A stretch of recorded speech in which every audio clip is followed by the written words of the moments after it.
Konnichiwa, selamat datang di Rebahan, tempat ronda paling seru dan sedikit halu di dunia virtual. Aku Hanito Reiko, hari ini kebagian jaga lagi. Untuk menemani malam hari ini, aku akan bacain dua cerita kiriman dari para pengabdi setan. Siapin pisang goreng dan kopi, jangan lupa subscribe dan pencet loncengnya juga ya. Yuk mulai! Guys, pernah nggak sih kalian mimpi, tapi rasanya itu terlalu nyata untuk disebut mimpi? Cerita kali ini datang dari seorang mahasiswa yang katanya sih cuma mimpi nginep di kampus. Tapi ternyata bukan sembarang mimpi. Cerita pertama kita malam ini judulnya Mimpi di Basecamp Fakultas dari Afif. Tahun 2019, aku sering nginep di Basecamp BEM Fakultas. Letaknya di tengah-tengah gedung fakultas. Jadi kalau malam suasananya sepi banget. Tapi malam itu aku lagi nggak nginep. Aku lagi tidur di kosan. Cuma entah kenapa aku mimpi. Di mimpi itu aku kebangun di base camp. Saat aku kebangun, aku sadar bahwa ini adalah base camp aku yang biasanya. Tapi suasananya sedikit beda. Artinya lampunya redup, kemudian warnanya seperti oranye dan merah. Kayak waktu sore, tapi nggak jelas jam berapanya. Lalu aku coba jalan keluar, kampus berasa sepi banget. Aku merasa harus ke masjid kampus. Tapi buat kesana, aku harus lewat gedung E. Lorongnya agak gelap, soalnya masih sore. Tapi dari jauh, aku lihat ada sosok di pojokan WC. Putih, rambutnya nutupin muka, dan dia ngeliat aku. Kalian tahu gak sih rasanya waktu kalian bertatapan sama sesuatu yang seharusnya gak di situ? Aku coba cari jalan lain, tapi semua pintu terkunci. Dengan berat hati, akhirnya aku harus lewat di depan WC itu. Dan pas aku berdiri di depannya, aku face to face sama sosok itu. Aku gak bisa gerak, rasanya kayak dipegangin. Lalu semuanya gelap. Kemudian aku kebangun, badanku keringetan parah. Aku pikir itu cuma mimpi aneh, jadi aku gak pernah cerita itu ke siapa-siapa.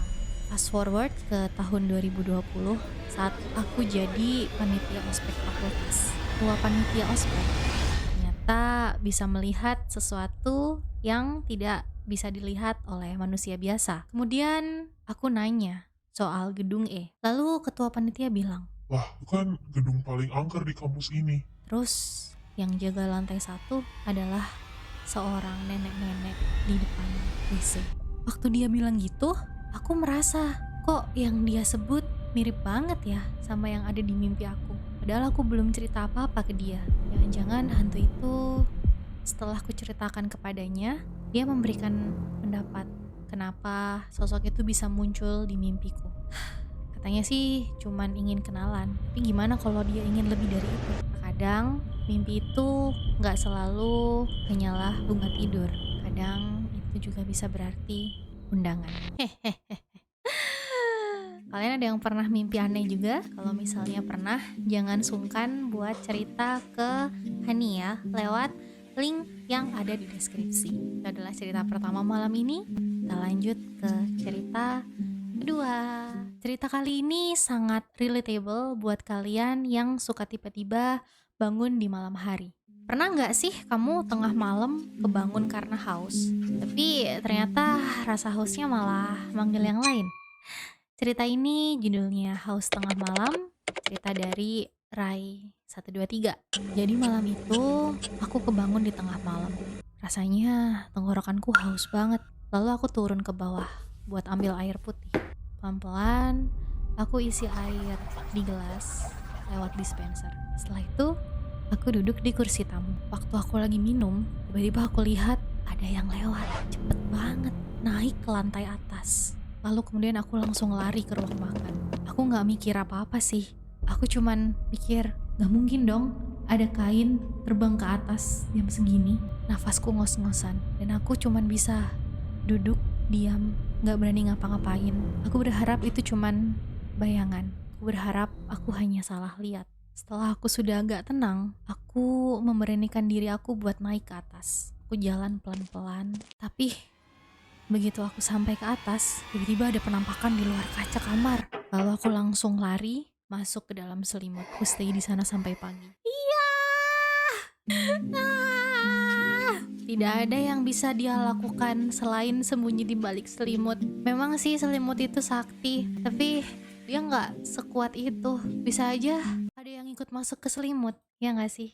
Jujur kalau aku sih mending nunggu ada matahari baru minum ya, daripada aku harus terkena jump scare di jam 3 pagi. Itu adalah 2 cerita malam ini. Aku bacainnya kayak santai, padahal aku juga sudah keringat dingin. Gak kerasa banget sudah 2 cerita kita bacakan malam ini.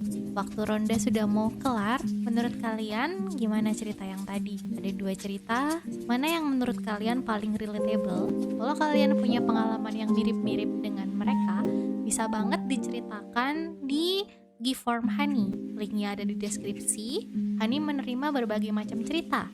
Boleh cerita pengalaman kalian sendiri, dari orang lain, atau cerita ngarang ataupun urban legend, Hani juga terima. Jangan lupa tulis rating kalian dengan emoji hantu di kolom komentar ya. Hani mau pulang dulu. Jangan lupa pencet tombol subscribe dan nyalain lonceng biar gak ketinggalan episode rebahan yang selanjutnya. Hani pamit pulang dulu. Jangan lupa cek selimut kamu malam ini ya. Bye bye.